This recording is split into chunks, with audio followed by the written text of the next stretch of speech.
So ngayon, magsosolve tayo ng past CE board exam problem sa hydraulics na sinend sa atin ng isa nating follower, isa nating brother, particularly on hydrostatic forces on plane surfaces. So here's the problem. A vertical trapezoidal gate in the shape of a dike. The upper edge is at the water surface and is 1.5 meter long. The two edges are vertical and are 2.4 meter and 3 meter long respectively. The gate is hinged at the top. Find the force at the bottom that will open the gate if the force normal to the gate is located 0.75 meter from each side of the gate. So ang first time na gagawin natin is ito-draw muna natin ang ating figure. So ang technique lang guys,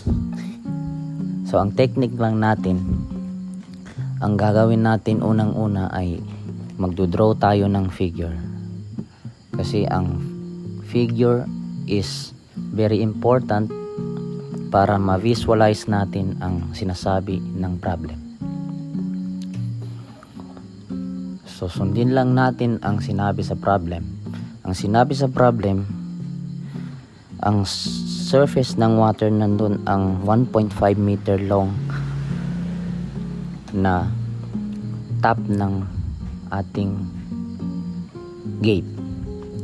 So this is measured 1.5 meters.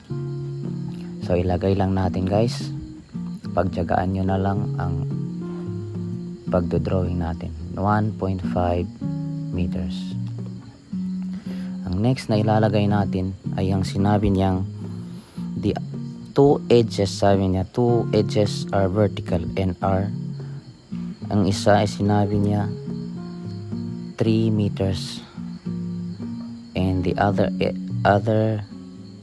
vertical edge is 2.4 meters. So ilagay natin guys 2.4 meters. And then ang susunod na gagawin natin, ang trapezoidal i-break natin into two basic